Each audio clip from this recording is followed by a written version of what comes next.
Hi Year 10, this is Mrs. Hill. I'm missing you all and I hope you're doing fine over the lockdown period.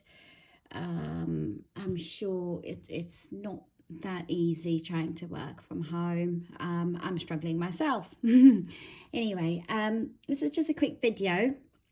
I'm just going to recap on polygons. I'm just going to recap the interior angles of polygons for you, how we calculate them. So how do we know how much all the interior angles would add up to in all the shapes?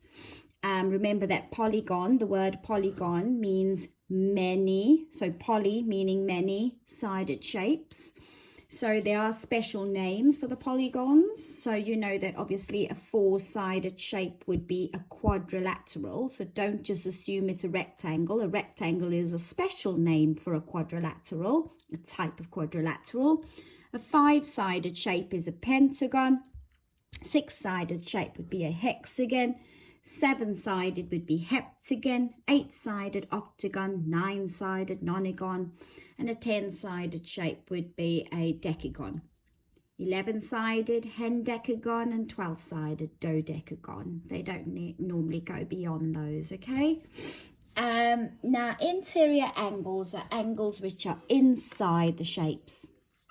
For any polygon, you can actually calculate how much all the interior angles would total to, because we know that they can be split from one vertex to the other.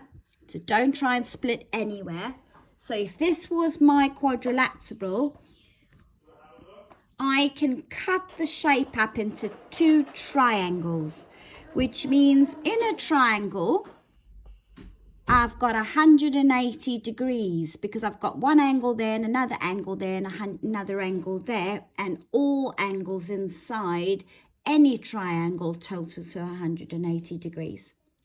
Now, I've got two triangles here from my quadrilateral, which means I've got 180 plus another 180 degrees, which totals to 360 degrees. And you know that because you know that all the angles inside a quadrilateral total to 360 degrees. Now, for pentagons, I can cut this up into triangles as well. So from one corner to the other, or vertex to the other, I'm allowed to do that. And then from that vertex, I can go to the one down below. And then there's your other triangle here as well. You can't do anything else, and you can't overlap. So you can't go and draw any more triangles, okay? They have to go from one corner to the next. So here I've created three triangles. So every polygon, so from a quadrilateral to a pentagon to a hexagon, you will notice that you just keep adding one more triangle.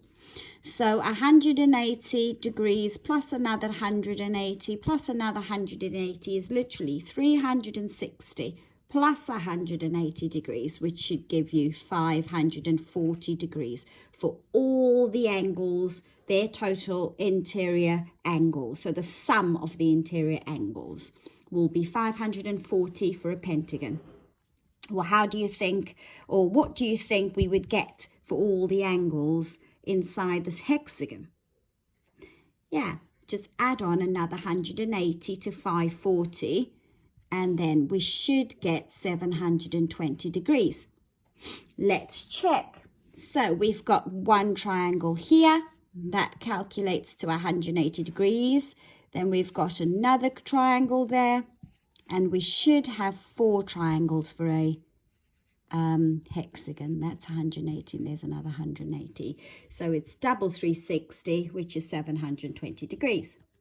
So all the sum of all these angles, different polygons, the sum of their angles would total to, for a pentagon, 540, for a hexagon, 720. And if I had a heptagon, a seven-sided shape, that would total to 900, because you're just adding on another 180.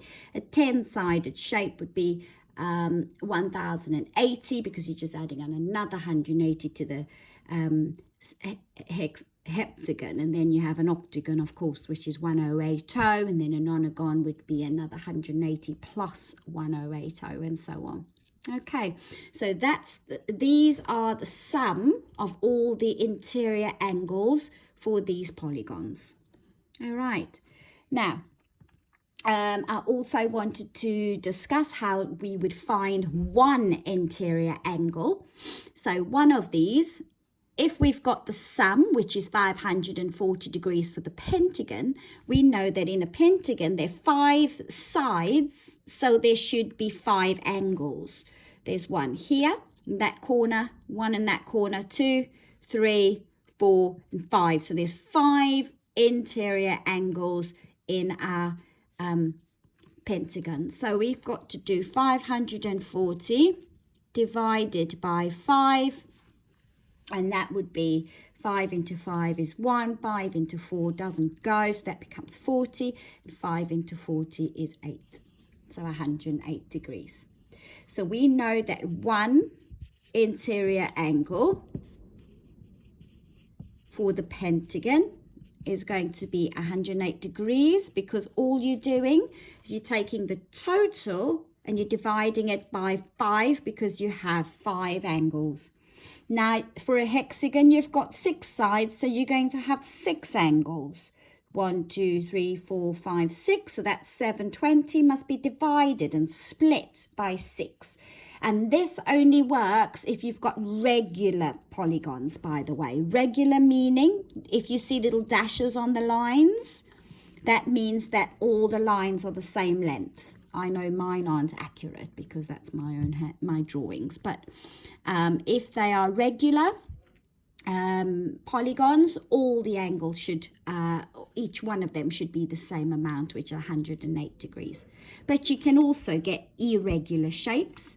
But just remember, when they're irregular, it means that all the lengths are different. They're still 6 lengths, so it still would be a hexagon. The total sum of all the interior angles would still be 720, but each interior angle would be different in size if this was an irregular polygon or hexagon.